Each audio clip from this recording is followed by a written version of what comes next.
Ici, je vous montre comment on fait pour additionner plusieurs nombres relatifs. On connaît la règle pour en additionner 2, mais ici, on a un calcul dans lequel on en a beaucoup, et on va voir comment est-ce qu'on fait. On se rappelle que quand on a plusieurs additions, la règle de calcul est qu'on fait comme on veut, on calcule dans l'ordre que l'on veut. Alors plutôt que de calculer dans l'ordre de la lecture, où il va falloir se poser la question à chaque fois, ici j'ai deux nombres positifs, quelle est la règle? Ici je vais avoir un positif, un négatif, quelle est la règle? On va pouvoir simplifier tout ça. Ce qu'on va faire sur une première étape, c'est qu'on va rassembler tous les nombres positifs ensemble et tous les nombres négatifs ensemble. Donc je commence par les nombres négatifs. On a le droit de commencer par les nombres positifs, c'est exactement comme on veut. Donc, je les ai là. Hop. J'avais plus 10, plus 3, plus moins 6, plus 4, plus moins 8, plus moins 5.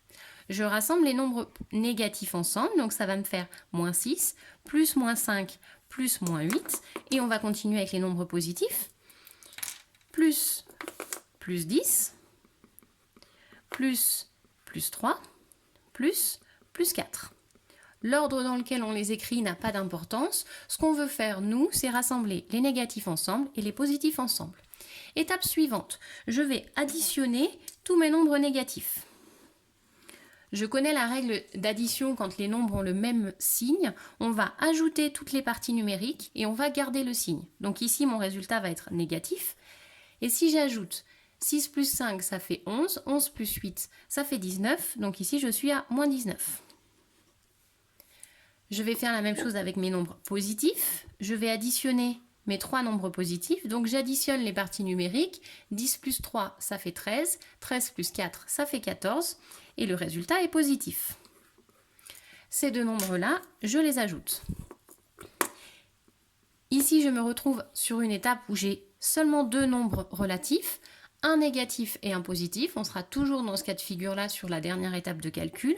Là, j'applique ma règle de calcul. Comme ils n'ont pas le même signe, je soustrais les parties numériques. 19 moins 14, ça fait 5.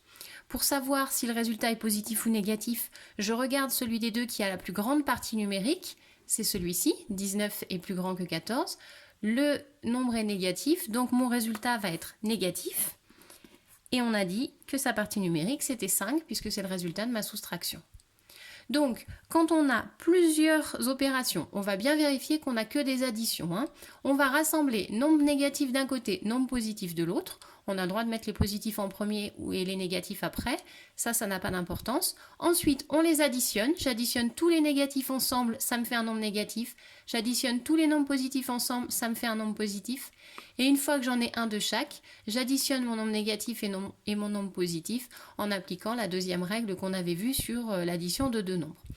Dernière précision, la deuxième ligne que j'ai écrite ici, celle où je rassemble les nombres, pour les élèves qui sont un petit peu plus à l'aise, vous n'êtes pas obligé de l'écrire. Vous avez le droit de calculer directement. Je vois les nombres négatifs, moins 6, moins 8 et moins 5. Je vais les ajouter ensemble. 6 plus 8, ça fait 14. 14 plus 5, ça fait 19 et le résultat sera négatif. Et j'écris mon moins 19. On a le droit de passer directement de la première à la troisième ligne en faisant le calcul, en faisant cette étape-là, de les rassembler, en le faisant dans notre tête.